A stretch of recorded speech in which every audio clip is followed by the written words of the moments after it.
চক্রান্তের জানি না কি হবে পাড়া বিধানসভা, কিন্তু এর বিচার আমি মনে করি জনগণ নিশ্চয়ই দেবে। কংগ্রেসের প্রার্থী তালিকা ঘোষণা হওয়ার পরেই পুরুলিয়া জেলার বেশ কয়েকটি বিধানসভায় প্রকাশ্যে গোষ্ঠীদ্বন্দ্বের মাথা চাড়া দিয়ে উঠেছে বলে অভিযোগ।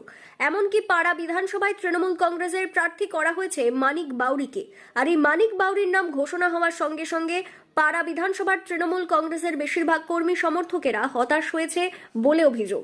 এমনকি পাড়া বিধানসভার তৃণমূল কংগ্রেসের পুরুলিয়া জেলার সভানেত্রী মিনু বাউরি একরাশ ক্ষোভ উগরে জানিয়েছেন তাকে পাড়া বিধানসভার প্রার্থী করার আসক্ত করা হয়েছিল, কিন্তু তার নামের পরিবর্তে একটি অপরিচিত ব্যক্তির নাম ঘোষণা হওয়ায় তিনি প্রকাশ্যে বিরোধিতা করেছেন। এমনকি তিনি আরও বলেছেন পাড়া বিধানসভার কি হবে সেটা একমাত্র জনগণই জানে। অপরদিকে প্রার্থী মানিক বাউরিকে জিজ্ঞাসা করা হলে তিনি জানিয়েছেন ওনাকে কে বা কারা প্রার্থী হওয়ার আশ্বাস দিয়েছিল সেটা উনিই জানেন, আমাদের কিছু বলার নেই।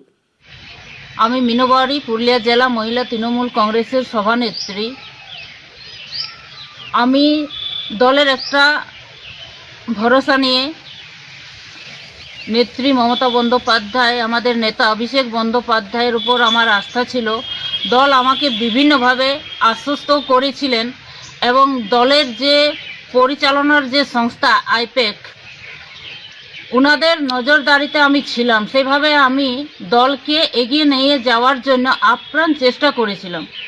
কিন্তু গতকাল যে প্রার্থী তালিকা পাড়া বিধানসভায় ঘোষণা হয়েছে, তাতে আমি মনে করছি এই ঘোষণার ক্ষেত্রে কিছুটা অন্য একটা গন্ধ আমি পাচ্ছি। কারণ আজকে জনসাধারণ থেকে শুরু করে তৃণমূল কংগ্রেসের কর্মীরা পর্যন্ত এমন একজন প্রার্থী তিনি যাকে দল কর্মীরা চেনেন না, সেখানে ঘোষণা হয়েছে। তো এই বিষয়ে আমার বিশেষ কিছু বলার নেই। তবে আমি মনে করছি যে এই যে কিছু একটা চক্রান্ত হয়েছে, যার জন্য আজকে আমি নিজে সেই চক্রান্তের শিকার হয়েছি বলে আমার মনে হচ্ছে। সেখানে আমাদের পাড়া বিধানসভাকে জয়যুক্ত করার জন্য আপ্রাণ চেষ্টা করেছিলাম। তৃণমূল কংগ্রেসের সমস্ত কর্মী সহ সকলে মিলে আমরা একটা জায়গায় দলকে দাঁড় করানোর চেষ্টা করছি, কিন্তু এই যে চক্রান্তের জানি না কি হবে পাড়া বিধানসভা, কিন্তু এর বিচার আমি মনে করি জনগণ নিশ্চয়ই দেবে। জনগণের রায়ের উপর সেটা নির্ভর করবে। যে তবু আমার আশ্বস্ত ছিল মমতা বন্দ্যোপাধ্যায় এবং অভিষেক বন্দ্যোপাধ্যায়ের উপর।